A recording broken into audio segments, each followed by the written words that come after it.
Hello everybody and welcome back to the Film Freaks podcast, the latest form of cinephile entertainment where Tyler from CaliCriticReviews discusses the latest week in movies with another movie buff guest. And this week I have a very good friend of mine. He's been a reviewer on YouTube for a while, and he's definitely without doubt one of the most underrated ones out there too. His reviews are so in-depth I'm nearly jealous a lot of the time because he thinks up of points which I don't most of the time, so I really commend him for that. And that is Mr. Brandt Sohn of FilmRecall. Hey everyone. And today, of course, we're going to get into the usual topics, which is the Hollywood 3, which is the biggest news stories to release in the past week. Then we move on to trailer talk, where we discuss the latest trailers to have released. And then we're going to finish off with Rate the Release, which we're both going to review Men in Black 3. So without further ado, we're going to jump into the Hollywood 3 now, where the first bit of news is that the Cannes Film Festival is coming to a close soon right now, but earlier last week, there's been a lot of footage, of course, that's screened there for a lot of upcoming movies that have releases either later in the year or next year. But two of the biggest ones, though, were Quentin Tarantino's Django Unchained and Paul Thomas Anderson's The Master, which both had footage shown to all the critics and guests in attendance, and the reactions were pretty strong. So what do you think of this? I think that's great news because these are two of my most anticipated movies of the year, especially Django Unchained. And some of the things they were mentioning about the movie, it sounds like it could be his most insane movie yet. Yeah. It's interesting you say that, too, because even for the footage reaction I was hearing, they say it's like Inglourious Basterds set in the American South, which I really like because the way they made those two comparisons right there is because, like, Inglourious Basterds had a really good balance of being funny and very violent at times, and that's kind of what I heard what happens with Django Unchained, too. Yeah, I think so, too. It sounds like it could be his most, well, it probably will be his most controversial movie yet. Yeah, most likely. And also, they even wrote, one of the sources that I wrote up for the reactions of this, there's supposed to be a scene in which this one guy has part of his skull shot off. So even for all the Tarantino movies I've seen, that is pretty graphic right there. Yeah, this could top that Pulp Fiction scene in the car. Marvin. Yeah. All right, yep, so... and then DiCaprio's, they have something like he has a Candyland or something. Oh, really? Yeah, it's going to be pretty crazy. Yeah, no matter what, that's still in my top 5 most anticipated of the year, and Tarantino's been the reason that I got into filmmaking and loving film. Like, he's basically my version of Your Love for Spielberg, in an essence. Yep. So now, moving on to The Master, though, which this one has always been one of my most anticipated because I'm a huge Paul Thomas Anderson fan. Like, I've only seen... Magnolia, Boogie Nights, and There'll Be Blood. I still have not seen Punch Drunk Love and Hard 8 yet, but man, Boogie Nights and There'll Be Blood are two of my top 20 favorite movies of all time, and I think if a rewatch happens for Boogie Nights soon, that could potentially top it. But moving on to The Master, now this has been a very secretive film to say the least because a lot of Paul Thomas Anderson's films don't really have a lot of buzz when they're in production. He manages to keep everything under wraps very well. And from the footage screen, once again, there were very positive reactions. And just to ask you before we really dive into our reactions to this, are you a PTA fan? I really like Boogie Nights, and the first time I saw There Will Be Blood, I didn't quite love it as much as everyone else has, but I bought it on Blu-ray recently, and I'm definitely going to watch it again before seeing The Master. Yeah, that was a similar story that happened with me in There Will Be Blood. I actually didn't like it that much the first time, but then when I saw it the second time, because my best friend, he just loved that movie so much, I finally saw what was so great about it, and look at it now, it's in my top 10 favorite movies of all time. Yeah, I'm hoping that happens with me when I rewatch it. Yeah, happened to me, so most likely could happen to you too. Now, what do you think of the reactions to this then? It sounds really good, and I like that they're not really saying what the movie is. Yeah, true. Like, all we really know about it is that it deals with Scientology, I guess. Yeah, which is something that's pretty contested in this country today. Yep. And he screened the footage for Tom Cruise. Yeah, which I found and apparently interesting. He didn't really like a couple of scenes or something. Well, if you've seen Tom Cruise in Scientology, that's kind of expected, though. That's true. Because all the way to the point of where he converted to that, he has been, quote-unquote, crazy since, like, no disrespect to him, just, like, he's kind of taken it a little overboard sometimes, I think. Like, don't get me wrong, I still love Tom Cruise, but, yeah. What was that? I still love Tom Cruise, like, as a person and an actor, just, whenever Scientology's thrown into mix, that's where, like, the media just pours in to cash in on that. Yeah, definitely. I just hope that PTA doesn't cut out those scenes. Yeah, I know. Just like, if really you screen it changes to up one the movie. Yeah, if you screen it to one person, you shouldn't just do it because of that. Yeah, that's what I'm thinking. Yeah, like, in my opinion, one person who sees the movie and has complaints about it, that shouldn't make the filmmaker change it just because of hearing that from just one person out of the millions that will potentially see it. Yeah, exactly. Alright, so now moving on from the con footage, there was also news that Wes Anderson has another film in development, and surprisingly, going back to Moonrise Kingdom, though, which was also shown at Con and just released in a limited release in theaters, this is the first one to not have a role for Owen Wilson, which is very interesting because those two have been collaborating ever since Bottle Rocket back in 1996, and Owen Wilson has either co-wrote or starred in every Wes Anderson film so far. Like, he co-wrote Royal Tenenbaums, Rushmore, Bottle Rocket, and he starred or had a small role in all the others, but not Moonrise Kingdom. But now, Anderson did report that Owen Wilson will have one of the roles in his next movie, and reportedly this one's going to be set and potentially filmed in Europe. I think it's great that he's having him in his next movie because you haven't seen Moonrise Kingdom yet, have you? Not yet. I'm seeing it next Wednesday, actually. It's not playing anywhere near me, so I don't think I'm going to get to see it, but I think that'll be a really cool setting to put a Wes Anderson film in. I think he's going to do a lot of great stuff there. Yeah, he's gone international once with the Darjeeling Limited, which I think is his most underrated film. But also, I never quite asked you this before. Are you a Wes Anderson fan? I've only seen 2 of his films. I've seen, I've seen parts of Royal Tenenbaums. I've seen... That's my favorite of his. Yeah, I really need to finish that. I've seen the Steve Zissou film. That's his, and I also saw underrated. Rushmore, which is my favorite. Yeah, a lot of people say Rushmore's their favorite. Like, particularly for me, that one isn't quite my favorite, but that's because I expected it to be more of a comedy than the coming-of-age story that it is. But the more I reflected on it, actually, the coming-of-age story was done so well by Anderson. So, I think I have to give it a rewatch. Like, the thing is, I think all of his movies really grow upon you with repeated viewings. And that's something that I've already gotten from Life Aquatic with Steve Zissou as well, which is his most mixed. Yeah, I didn't really care for that one as much, but I'd like to rewatch it on Criterion. Yeah. And I really need to watch Royal Tenenbaums because everybody loves that movie. Blu-ray release on August 14th. Might as well jump on it then. Yeah, definitely. Yeah, but anyway, back to his next movie being set in Europe. I think that this is great because the way that Anderson experiments with different settings, because nearly all of his movies are set somewhere else. Like, Bottle Rocket was set in Middle America, or kind of in the Southeast. I don't really remember where it was offhand, but Rushmore was set against a preparatory academy. There was Royal Tenenbaums set in a huge house in New York City.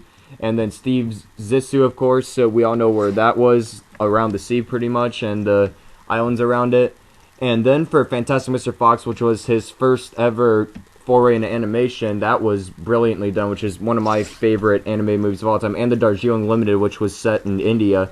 I think it's a really good move that he's going to Europe now because, as I said, I really like how he experiments with a different setting with nearly all of his movies. And even in Moonrise Kingdom, which is set in Rhode Island, I think, out of all places, which is going to be pretty interesting when I see that. But I'm really looking forward to this no matter what, and in fact, I think that nearly every Wilson brother that stars in a Wes Anderson movie is where they turn in their best performances too, because Luke Wilson absolutely shined in Royal Tenenbaums as Richie, and then Owen Wilson, my favorite performance of his probably comes out of Bottle Rocket, which I absolutely loved him in that. So no matter what, I'm really looking forward to this. I think it's nice that he's kind of stepping out of his box, and like most directors kind of stay in the same area, but he always experiments in different locations. Yeah. That's what I always like about him. That's one of many things I actually love about him. I shouldn't even say like when I'm talking about Wes Anderson. But moving on now to the last bit of the Hollywood 3, and this was a pretty unexpected story. Like, it had a lot of people shocked kind of because this movie was coming so soon, and that is G.I. Joe Retaliation, which was originally supposed to release on June 29th, but now, out of the blue, it has been pushed to March of 2013 so they can post-convert it to 3D. And they're also planning on shooting additional scenes for the film so they can shoot that in 3D while having the rest of it post-convert. Just, wow, I really did not expect this. Like, I haven't seen Rise of Cobra, and I probably never will for that matter. But I was actually somewhat interested in this because it looked like a really fun summer movie, and now we gotta wait so long for it again. Yeah, you're not really missing anything with Rise of the Cobra, but this one actually looked pretty awesome. I was a little bit disappointed hearing this, and I think they just shot themselves in the foot. Yeah, I know. Because for most people who don't look up movie news, it's not like they made an official announcement, so they're just going to wonder what happened to it. Yeah, I know. Like, all of a sudden, like, I mean, you're releasing the movie in a month, and then all of a sudden you just make this announcement. I think with the 3D craze that's already happened this year, and just even over the past couple of years since Avatar and so forth, which really made a lot of movies decide to jump the shark and post-convert for quick cash, I just really think it's hitting overboard, and this is especially probably the biggest case of all because it had only 1 month left till its theatrical release, and then it just pulls this so they can try to attempt to make an extra buck or two. Yeah, and the worst part about it is because they're making it in 3D. I think that's like the worst part of this news. Well, post-converted for that matter. They're only going Oh, yeah, post-convert. Well, I think The Rock recently said that they plan to shoot several scenes in 3D to add to the movie, which also means extra scripting though too, which really there's not a lot of time for that. Just, as you said, like, we pretty much agree on this. This is really not good news at all, which this is a movie that some people were actually looking forward to because it looked like it was definitely going to outshine the first G.I. Joe because a lot of fans were pissed about that film. And, yeah, just not a fan of this. Like, it just really shows how greedy studio heads are these days. Yeah, I was really looking forward to seeing the Bruce Willis and The Rock on screen. Yeah, I know, especially Bruce awesome. Willis. He was going to be awesome as Colton. And now moving on to trailer talk, where we discuss the latest trailers released in the past week. Like, once again, kind of a quiet week for trailers, just like last week, but there were several ones that made this week a lot better for trailers, and the first one of those is the Red Band trailer for Abraham Lincoln Vampire Hunter. So what'd you think of this? I was completely surprised that this was going to be rated R, which I figured it would need to be to do justice to the book, but I figured they'd just kind of water it down and make it a PG-13. Yeah, and I thought the trailer looks like a lot of fun. Yeah, I know. Like, especially the one problem that I have going into this is the potential that it could take itself a little too seriously with how ridiculous that it is, but from what they're showing, though, I am really, really looking forward to this, and I really want to read the graphic novel before the film releases, too. But the best part about this trailer is the fact that it was Red Band, of course, and when you see it being Red Band, that assures you that it will be rated R, and God, I was so thankful for that, because seeing a PG-13 Timur Bekmambetov movie, it wouldn't have worked out. So, are you a fan of Timur's style that he used in Wanted? The what style? Timur Bekmambetov, he directed Wanted. Were you a fan of his style in that? Oh, yeah, I thought that Wanted was a really underrated action movie. I mean, it may not be like a masterpiece, but it was a fun, hard R-rated action movie, and I like the style, and I just hope they don't go too overboard on the slow-mo. Yeah, true. But that's Zack Snyder, so you don't have to worry cool. about that. But otherwise, yeah, I really like this trailer. As I said before, like it of course has a lot of Red Band elements to it, where it looks like it's going to be very violent throughout. Just, of course, you're going to see CG blood in it though too, which that was pretty noticeable in the trailer. But the fact that you're working on a movie with vampires, that's expected because you have to put a lot of special effects into those most of the time. But I'm really looking forward to this. Like, I liked Wanted as well. Like, for some reason, I really like the graphic novel Wanted a lot more than the movie, because the graphic novel actually had a lot more depth and literally had a different world than the movie, even though, like, I'm not hating on the movie by any means, but it was still good. But, yeah, I really like this trailer, so, as usual, if you're listening to this, we have all trailers and news stories and so forth in the links below, so you can go check out those if you haven't already. But, yes, Abraham Lincoln Vampire Hunter, Red Band trailer, check it out. And now moving on to our next trailer, which is one that came out last week, and it's another one of those Christmas releases, which is releasing right alongside Django Unchained, so going to be a pretty interesting box office weekend for this, and that is the first trailer to The Great Gatsby. Yeah, this looks really good. I'm not too big of a fan of the book. I really don't remember much of it, but this looks like his style for sure. It's Baz the kind of Luhrmann, flashy yeah. style, and it's more visuals than substance in his past movies, but I'm hoping he changes that with this. Yeah, you're talking about Baz Luhrmann, right? Have you seen any of his other features? Because the only one I've seen is his reimagining of Romeo and Juliet, which, granted, I didn't hate that movie. It was kind of just okay, because it was really basically that story was being MTV-ified in essence, kind of, even though it had really good actors behind it. But I still sort of want to see Moulin Rouge, because I'll admit, his style is really flamboyant, where he's really all about the art and costume direction, just the visual look to the film, and that kind of detracts from everything else that he's trying to do. That's why some people were angry when they found out that he was doing this movie, but I think it will be alright. Like, I think it's really going to be one of those movies where the actors make it, but everything else isn't as on par with that. And one thing that I really hated about this trailer, though, was the intro music, which was No Church in the Wild by Jay-Z and Kanye. You just simply don't do that. This is the same problem that Gangster Squad had with this trailer. You do not put a present-day song from this generation and throw it into a movie set in one of the 1900s decades. You just simply do not do that. Yeah, I'm getting pretty sick of having Jay-Z songs in the trailers. It makes them cooler, but it just doesn't work at all. Yeah, I agree with you there. Talking about the actors, though, Tobey Maguire looks like he's going to be really good. Yeah, like, granted, I wasn't a huge fan of him in Spider-Man. I've like, stated that several times before because I've rewatched the movies a lot, and I've liked them less and less the more I've watched them, like, even though I think the first two ones are good, but I don't want to deviate too far from this topic. But, yeah, I actually think he's going to do pretty good in this film because it looks like he's finally stepped up his acting, even though I did not see Brothers, though, which I heard he was actually great in that. A lot of people said that was one of his few really serious good acting movies he's done in a while too. He was great in that movie. I really liked him. Yeah, Leonardo DiCaprio, I think, of course, as usual, is gonna kill it in this film because he's good in every movie that he stars in these days.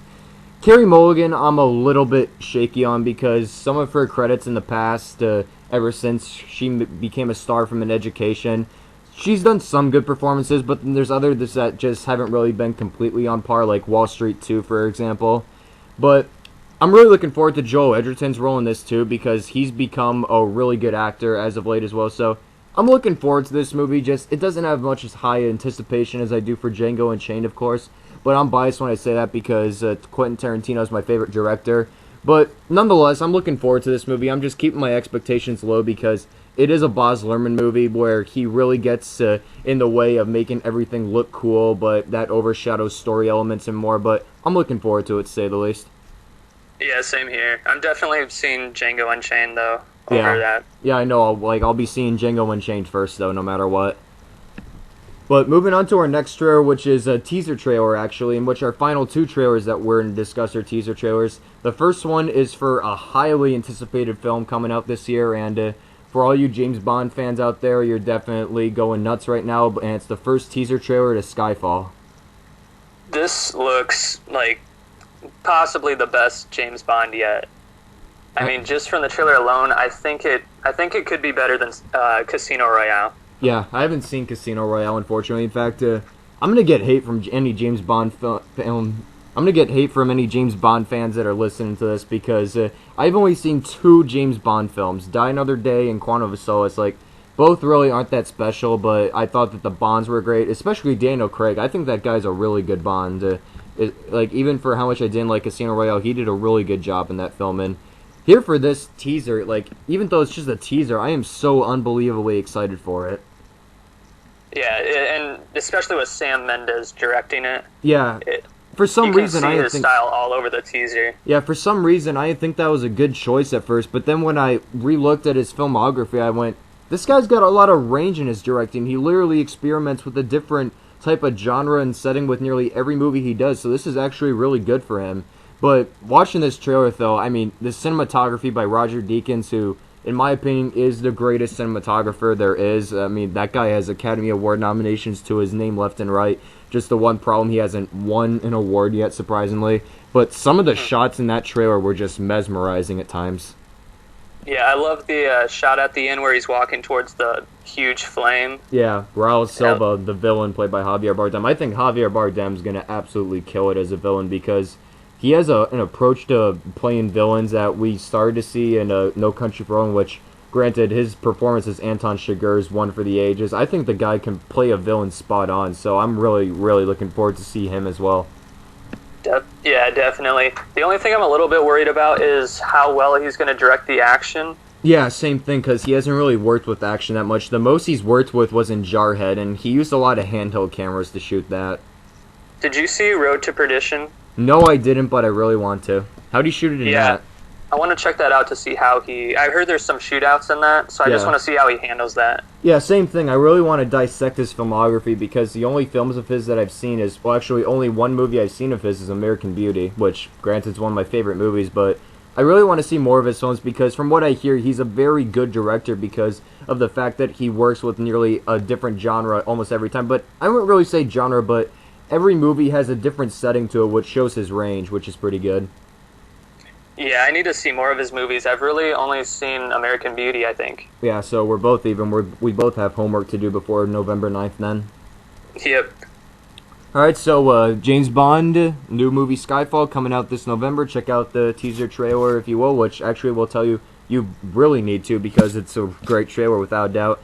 But our last trailer, which I don't really even think that I can call this a full-on trailer because it's really a teaser and a clip combined kind of. And that is the first, as I said, teaser and clip, basically, for Paul Thomas Anderson's The Master, which was released right about the same time that the footage was screened at Cannes, but wow, I mean, Joaquin Phoenix, acting comeback of the year, I'm calling it right now. Yeah, he has a great shot of being nominated and maybe even winning. Yeah, I know, like, his character looks so fragmented alone from the trailer because he looks like one that has been through so much, which you really don't know how he's feeling emotionally at times because his personality is just all over the place in the clip that you see where he's very creepy yet mesmerizing at the same time. Like there's a huge close up on his face throughout that clip, and every time that he spoke or you saw his face, I was just captivated by his performance already. I was too, and just everything from his facial expressions, I mean, he just totally nails down a character. And I don't think I've seen him in a movie since, I think the last movie I saw of him was Walk the Line. Yeah. Because I never saw We Own the Night. Yeah, like he hasn't really done a lot of acting ever since that kind of prank he pulled, which he said he was going to be a rapper, but it was really all a ploy to do this mockumentary called I'm Not Here or something like that. Like, did you watch that? No, I didn't. I heard a lot of people were mixed on it. Like, some loved it for how bold it was, for the fact that it was a giant ploy, but then others absolutely hated the film itself because it essentially was directionless at times. Yeah, I'm glad he's done with his rapping. Yeah, like, I never understood it, but then, like, when it all came out that it was all a hoax, I just went, thank God, but I'm still really perplexed at why he even did that in the first place. Yeah, because he was one of my favorite actors. I actually really liked him in The Village. And when he pulled that, I didn't even know what to think. Yeah, granted, like, The Village is not one of my favorite movies in the slightest, but I thought he was great in that. Like, nearly every movie that I've seen Joaquin Phoenix in, he's great in. Like, my personal favorites of his, without a doubt, are Walk the Line, Gladiator, and I loved him in Signs. He was phenomenal in that, too. Oh, yeah, definitely. But it's really good to see him back in his element because before the whole rapper thing, he was an actor to watch, like, for years because he turned in one great performance after another, no matter what kind of movie that he was starring in. And I think him working with Paul Thomas Anderson is about the greatest gift an actor could receive at this point, too. Yeah, very true. And I love the way the film is shot, especially that opening of the trailer. Yeah, true. The film was shot in 65mm, which not many filmmakers really use today, but that's the highest resolution of film stock there is. Yeah, the colors pop. It looks so crisp. Yeah, agreed. And I really got to give a huge thumbs up to Paul Thomas Anderson for not shooting this movie digitally. He's not given in yet. Yeah, that's awesome. Alright, those are all the trailers, and all the links, of course, are below, so check them all out if you want to. But now we move on to the centerpiece of the show, Rate the Release, which we're going to talk about Men in Black 3. So, Brent, you care to tell these lovely viewers what this movie's about? Well, Men in Black 3 brings back Tommy Lee Jones and Will Smith as the Men in Black agents. And this time around, there's an alien that goes back to the year 1969 and basically assassinates Agent K, played by Tommy Lee Jones. And now Agent J needs to go back in time to try and save the world as we know it. Very good right there. So, what'd you think of this film? I actually really liked it. It was much better than I could ever have expected it to be. I know you didn't like it as much, but I thought it was really good. I liked the chemistry between Tommy Lee Jones and Will Smith. It felt like it was a little bit off compared to the first two movies. It seemed like it was taking them some time to get back into their roles a little bit. But I think Josh Brolin stole the whole movie. Yeah, I definitely agree on that. He was the best part of the movie for me. I was so shocked at how he nailed that character. Well, then again, like, if you kind of look at it, Tommy Lee Jones, he sort of has a voice similar to, like, the Bush brothers, like the presidents, of course, and ironically enough, Josh Brolin played George W. Bush in Oliver Stone's W. I think that really helped him because of, like, the similar voices and all that stuff. but just the way that Brolin relished himself within the character was just amazing, because he nailed the voice, the look, the mannerisms. He just did a fantastic job in the role. Yeah, I actually forgot that he did play W. Yeah. And yeah, that makes a lot of sense now. Yeah, because you could kind of tell how like the mannerisms were still similar between like both Tommy Lee Jones's Agent K and also George W. Bush. It almost felt like he unintentionally mixed in elements of both of those within his performance, which I actually thought was kind of cool. Yeah, that is cool. I like how, like in the beginning, I was kind of hoping, because I knew Tommy Lee Jones wasn't going to be in it very much, but it just didn't really seem like they had that same chemistry as in the first movie. And Yeah, with no. Josh Brolin, it really brought that back. Yeah, I felt that Will Smith worked a lot better with Josh Brolin in this. Like, for some reason, one of my problems with the film was that both Will Smith and Tommy Lee Jones, they felt very disjointed from one another. Like, for some reason, for me, it felt like they weren't really there for most of the time. Like, they were just kind of sleepwalking through their roles at points. And especially Tommy Lee Jones, because he just seemed disjointed from everyone on set, pretty much. Because a lot of those scenes that you see him in, he's pretty much turning his head to the side every time. Like, it almost looked like he didn't want to be in the movie, but then again, like, that's an open question for a lot of people to debate on for Day's End, but otherwise, like, Will Smith, he was okay in the film. Just for some reason, I was really disappointed because we had been waiting 4 years for him to return to acting, and I just felt like he didn't really put enough into the role that he could have, and, like, I wasn't entertained from his personality as I used to be, because as we all know, in the first two Men in Black movies, he had, like, the Fresh Prince personality in just about every scene that he was on screen. Here in this one, though, that felt missing as well. Like, it just felt kind of stale for some reason to me. Yeah, it seems like he's starting to show his age in acting. Yeah. He's not as, like, perky as he was in the first two movies. And I didn't really know if that was supposed to be part of their characters, since in the beginning it seemed like they were saying how they were starting to get old and starting to get out of the game, and I didn't know if they were trying to go for that or if that just was them.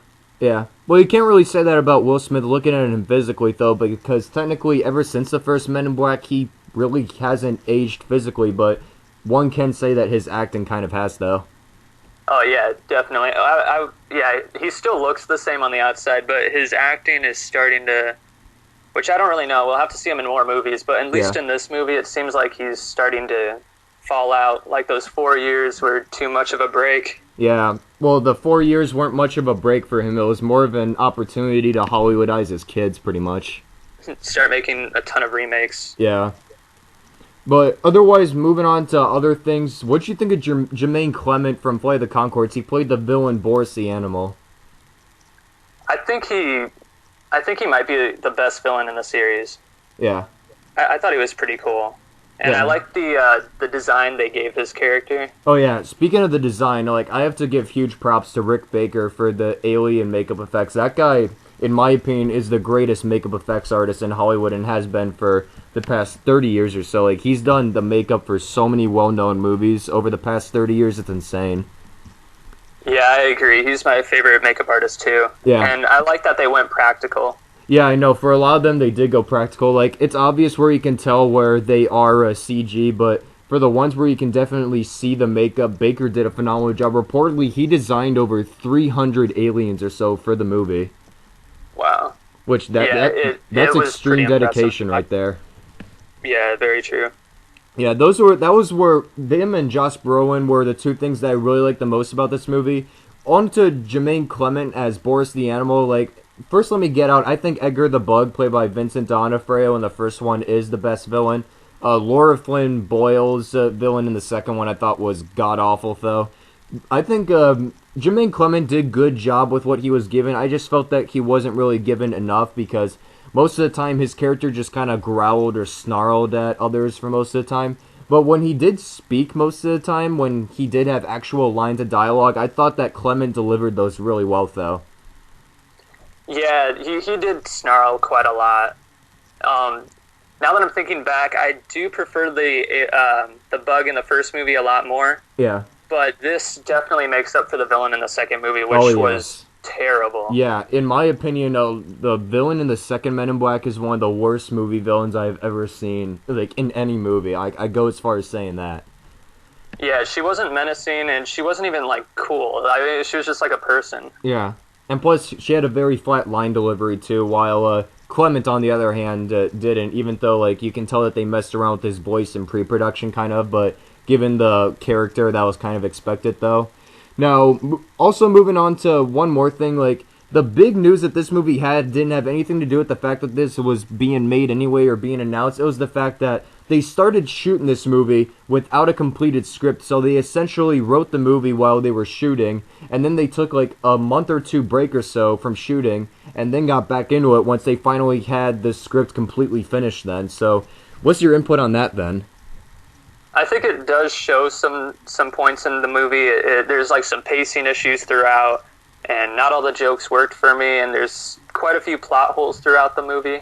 Yeah, the biggest plot hole, in my opinion, the biggest plot hole of all was the fact that Agent J had to go back in time to save young K. But the problem that you put with that is because Agent K recruited Agent J. So the one massive plot hole that you have there is how would Agent J remember if Agent K just got wiped out like that?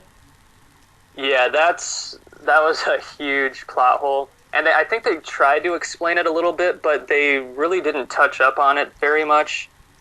I mean, I can't really spoil it, so I can't really go into it, but... I know exactly what you're talking about.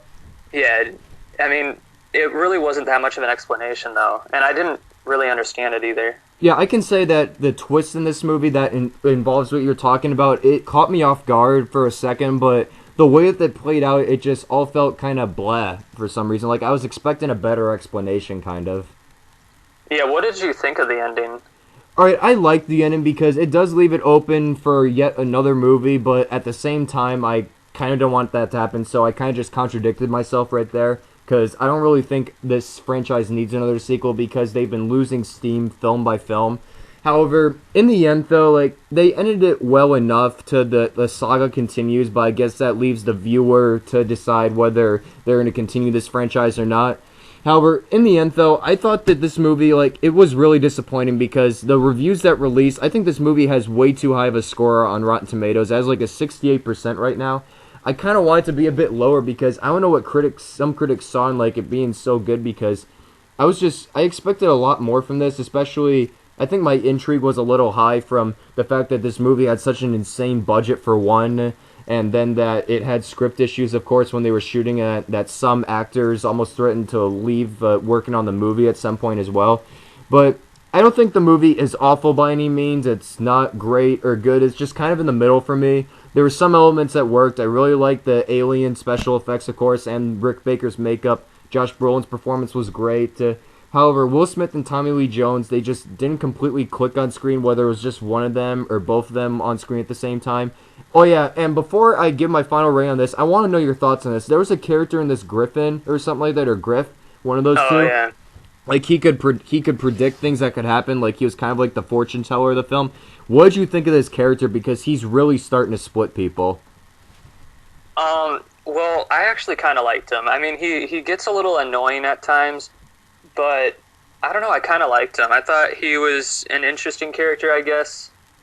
I don't know, I liked the movie a lot more than you did, though. Yeah, well, that's justifiable because that's kind of been what the consensus has been going to with other people we know, like both critics and friends who've seen this film. But overall, I give this movie 2.5, but it's a higher 2.5 than Men in Black 2, which technically I think I'd actually lower Men in Black 2 to a 2 rating, probably. But overall, like, it's nothing special, really, to me. Like, there were elements that did work, and then there were some that just really fell flat and kind of felt forced at points, but it's nothing awful. It's nothing you're going to regret seeing. It's just kind of there. On a scale of 10, I give it a 7.5. I thought it was a much better sequel than Men in Black 2, and I feel like it washed the bad taste out of my mouth from that movie. Yeah. And I think the acting, for the most part, was pretty good, but like you said, not all of the chemistry between Tommy Lee Jones and Will Smith was clicking. And I kind of think the ending fight was a little anticlimactic. Yeah, I forgot to touch up on that. I gotta agree with that, too. But, I don't know, the ending after that, for being a huge fan of Men in Black just about pretty much all my life, it was kind of emotional for me. Yeah, for some reason I sort of felt that emotional connection at first, But I don't know why. Just the way that whole scene that we brought up before, like, and now just played out for some reason, it just wasn't completely working because I felt that they kind of forced that a little bit. But if I can understand with the true Men in Black fans on why they really liked it, so yeah, I can definitely see where you're coming from on that. Yeah, and I like how they took it in a new direction because it kind of made like a fresh spin on things, which Men in Black 2 seemed just more of the same and just not as good. Yeah, they touched up on some things which they did make new in the third one, especially I think a lot of that had to do with Josh Brolin's young Agent K performance in particular. The time travel aspect I did kind of dig, actually, for the most part, because it wasn't something that the movies had ever really inferred on before, but the way that they executed, I thought they actually did a fine job with that, though. Yeah, and I like the jokes that came out of it, too. Yeah. With how Men in Black originated and everything. Yeah, true. So, overall, I give this movie a 2.5. You said that you gave it a 7.5 out of 10. Well, of course, we use different rating systems, but, of course, that's fine. So, yeah, that's all for this episode of Film Freaks. Make sure to like us on Facebook. That link is below. And, Brent, where can we find you? On YouTube, Facebook, Twitter, and so much more. You can find me on YouTube at www.youtube.com/FilmRecall, and also on Twitter, it's also FilmRecall. All right, sweet. And, of course, you can find me at youtube.com/CaliCriticReviews. And then you can also follow me on Twitter at CaliCritic. And also I have a Facebook page, Tyler Christian, and then in parentheses, CaliCriticReviews. So that brings us to the end of this episode. Next week, Eric Bajert from Bajert Productions will be coming on board to review Snow White and the Huntsman and talking about all the latest movie news, trailers, and so much more. So in the meantime, I'm Tyler from CaliCriticReviews. And I'm Brandt from FilmRecall. And we will see you, Film Freaks, next week. Goodbye.